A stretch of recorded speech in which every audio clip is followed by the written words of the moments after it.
తాకట్టులో ఉన్న బంగారాన్ని విడిపించి ఆ రోజు ఆన్లైన్ రేటుకే మేము కొంటాం. Sharma gold company. నమస్కారం, సుమన్ టీవీకి స్వాగతం. జూన్ మాసం ద్వాదశ రాశుల వారికి ఏ రకంగా ఉండబోతుంది, నవగ్రహాల స్థితిగతులు ఎలా ఉన్నాయి, ఎటువంటి ఫలితాలను ఇస్తున్నాయి, ఈ విషయాన్ని తెలియజేసేందుకు మనతో పాటు ఉన్నారు ప్రముఖ జ్యోతిష్య రత్న, జ్యోతిష్య చక్ర వైభవ నిపుణ డాక్టర్ రాళ్లపల్లి రవికుమార్ గారు. గురుగారు నమస్కారం. నమస్కారం. గురుగారు, ఇప్పుడు జూన్ మాసంలో ఈ ద్వాదశ రాశుల వారికి ఎలా ఉండబోతుందో తెలుసుకునే ముందు ఆ నవగ్రహాలు ఏ ప్లేసింగ్లో ఉన్నాయి, ఎటువంటి ఫలితాలను ఇస్తున్నాయో తెలియజేస్తారా? తప్పకుండా.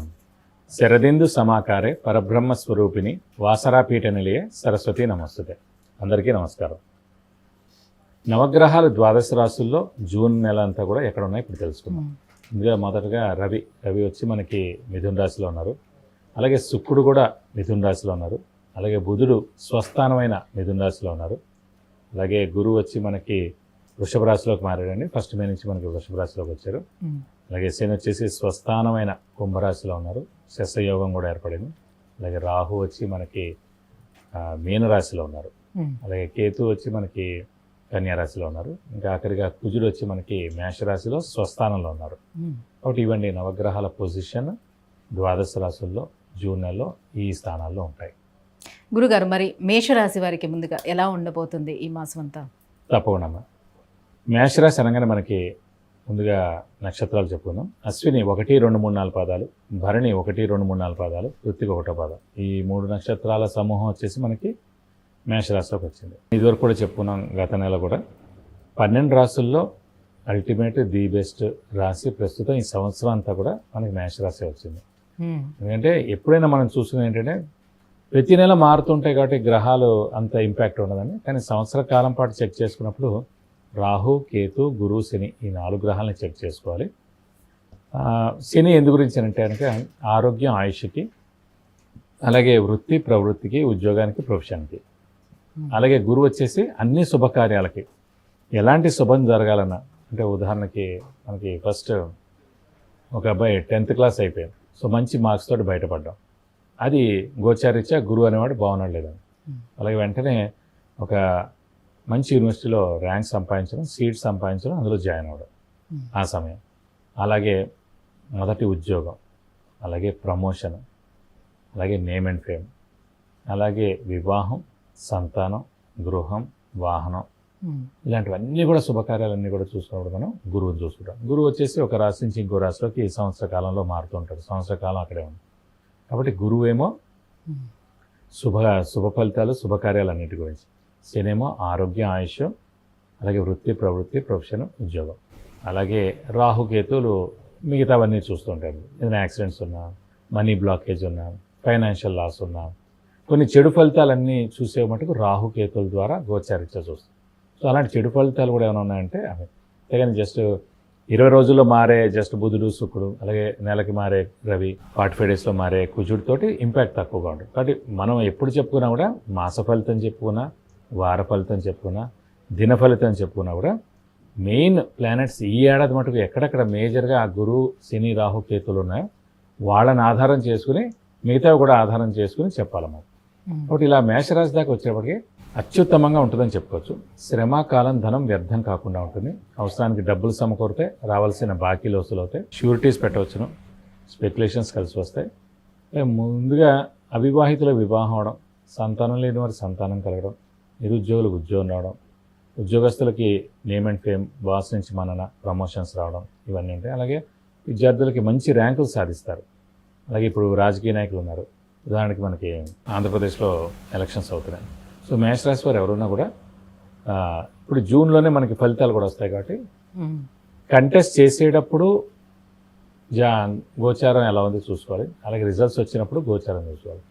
కంటెస్ట్ చేస్తున్నప్పుడు అంటే ఎలక్షన్ అయిన రోజును, అలాగే ఎలక్షన్ డిక్లేర్ అయిన రోజును, రెండు కూడా ఏంటంటే మే, జూన్లోనే కాబట్టి ఫస్ట్ మే నుంచే మనకి గురుబలం స్టార్ట్ అయిపోయింది. కాబట్టి మేషరాశి వారు ఎవరైతే ఉన్నారో వారు ఖచ్చితంగా ఈ ఏడాది అంటే ఈ నెల ఖచ్చితంగా వాళ్ళు ఎమ్మెల్యే అయితే ఎమ్మెల్యే, ఎంపీ అయితే ఎంపీ ఖచ్చితంగా నెగ్గేందుకు అవకాశాలు ఉన్నాయి. ఇంకొంచెం జాతకం వాళ్ళది బాగుందనుకోండి, వాళ్ళు మినిస్టర్ కూడా అయ్యేందుకు అవకాశాలు ఉన్నాయి. కాబట్టి ఎలా చూసుకున్నా కూడా అత్యుత్తమంగా ఉన్న రాశి మనకి మేషరాశి అని చెప్పుకోవచ్చు.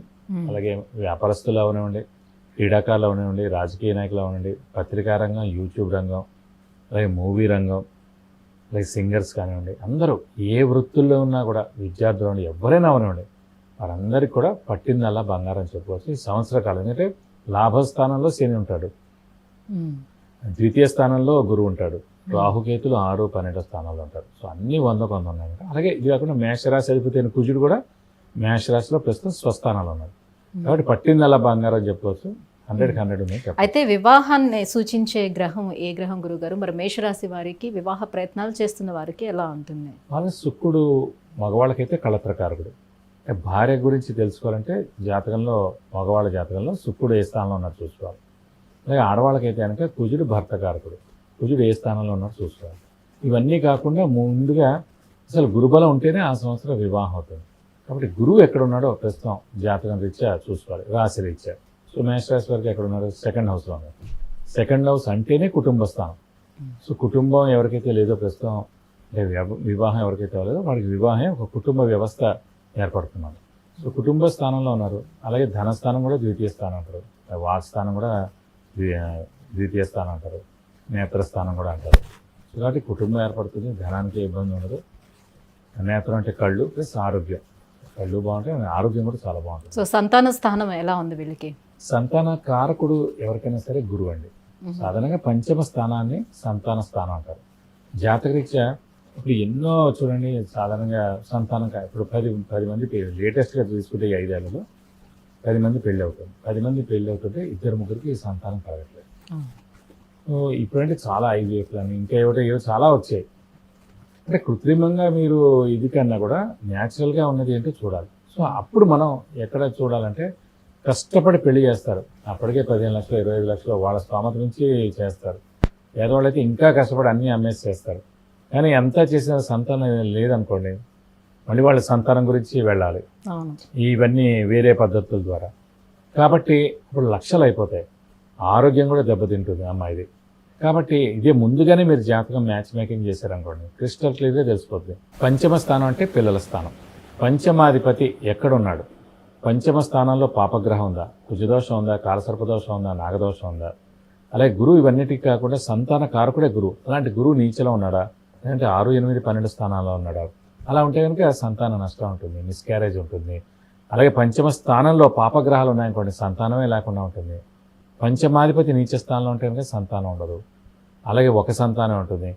పంచమ స్థానంలో పాపగ్రహాలు 2, 3 ఉన్నాయనుకోండి, సో ఏదైనా సరే డిసేబుల్డ్ పిల్లాడు పుడతాడు, జీవితకాలం ప్రాబ్లం ఉంటుంది. ఇప్పుడు ఆటిజం ఉన్న పిల్లలు ఉన్నారు, అలాగే కాళ్ళు, చేతిలో, లేకపోతే కళ్ళు ఏదో ప్రాబ్లంతో పుడతారు. అంటే ఆ పంచమ స్థానంలో ఏ గ్రహాలు లేవు అప్పుడు? పంచమ స్థానంలో లేకపోతే పంచమాధిపతి, ఉదాహరణకి మేషలగ్నం అనుకోండి, పంచమ స్థానాధిపతి అంటే సింహరాశి అధిపతి రవి ఏ స్థానంలో ఉన్నాడు? అతను 6, 8, 12 స్థానాల్లో ఉండకూడదు. ఉచ్చలో ఉంటే మంచిది, స్వస్థానంలో ఉంటే మంచిది, మిత్రక్షేత్రంలో ఉంటే మంచిది మరి. కాబట్టి ఒక 5 నిమిషాల మంది కాదనుకుంటే కనుక మ్యాచ్ మేకింగ్కి అబ్బాయి అమ్మాయి జాతకం ఇస్తే కనుక సంతాన స్థానం, ఆరోగ్య స్థానం, ఆయుష్ స్థానం, అలవాట్లు ఏమైనా ఉన్నాయా, 2nd మ్యారేజ్ ఉందా, డైవర్స్ ఉందా, ఉద్యోగం చెప్పి పెళ్లి చేసుకున్న తర్వాత మెల్లిగా నేను వ్యాపారం చేస్తాను డబ్బులు పట్టరమంటాడా, లేకపోతే కొడతాడా, ఇలా ఏం చేస్తాడా అన్నీ కూడా మొత్తం డీటెయిల్గా తెలుసు. కాబట్టి మ్యాచ్ మేకింగ్ అనేది ఖచ్చితంగా చేయాలండి. ఇదివరకు రోజుల్లో లేకపోయినా నడిచేది, ఇప్పుడు నడవదు. ఎందుకంటే ఈగో ప్రాబ్లమ్స్ పెరిగాయి, ఎవరికెవరికి సఖ్యత ఉండట్లేదు, ఫ్రీడమ్ కావాలి. సో ఇలా ఈ ఇంటర్నెట్ ఇది కూడా బాగా పెరిగిపోయింది. కాబట్టి ఎవరి మనుషుల అవసరమే లేకుండా అయిపోయింది. ఒక ఫోన్ ఇచ్చేస్తానికి ప్రపంచంలో మీకు ఇదివరకు చూడండి, 15, 20 ఏళ్ళ పిల్లలు, 20 years దాకా ఉన్న పిల్లలు కూడా శుభ్రంగా ప్రతిరోజు క్రికెట్ ఆడేవారు, లేకపోతే సాటర్డే సండే ఈవినింగ్ అయినా క్రికెట్ ఆడేవారు, సండే మొత్తం ఆడేవారు. ఇప్పుడు గ్రౌండ్స్ అన్నీ ఖాళీగా ఉన్నాయి, వాళ్ళకు ఫోన్ ఇస్తే చాలు. శారీరకంగా ఎవరు కూడా కష్టపడట్లేదు. సో ఆటల జోలికి, ఎక్సర్సైజ్ జోలికి కూడా ఎవరు వెళ్ళట్లేదు, చాలా తక్కువ మంది తప్ప. కాబట్టి ఖచ్చితంగా జాతకం చూపించుకుంటే కనుక పరిహారాలు ఇంపార్టెంట్ అండి. జాతకం ఎవరైనా చెప్తారు, ఉన్నది ఎవరో ఏం చేయలేరు, కానీ పరిహారాలు, రెమెడీస్ ద్వారా మనం సో దాన్ని ఒక 70% బాగుంటుంది, 80-90% చేసుకోవడానికి బాగుంటుంది. మరి మేషరాశి వారు ఎటువంటి పరిహారాలను పాటించారు? మేషరాశి వారు ప్రస్తుతం అయితే అన్ని విధాలా బాగుంది. కాబట్టి మామూలుగానే వాళ్ళు పంచమాధిపతి అయిన రవి అయ్యాడు కాబట్టి సింహరాశి అధిపతి, శివుడిని ఎక్కువగా ఆరాధిస్తే సరిపోతుంది. ప్రతిరోజు శివుడు అష్టోత్తరం చదువుకుంటే కనుక మీకు అన్ని విధాలు మంచి జరుగుతుంది. ధన్యవాదాలు గురుగారు. నమస్కారం. చూశారు కదండి, విద్య, ఉద్యోగం, ఆరోగ్యం, ఐశ్వర్యం, వాహనం, వివాహం, విదేశీయానం, గృహం, వీటన్నిటి గురించి తెలుసుకోవాలంటే కింద స్క్రోల్ అవుతున్నటువంటి నెంబర్కి కాల్ చేసి గురువుగారి అపాయింట్మెంట్ను పొందవచ్చు. సుమన్ టీవీలో మీ పర్సనల్ అండ్ బిజినెస్ ప్రమోషన్స్ కోసం కింది నెంబర్కి కాంటాక్ట్ చేయండి.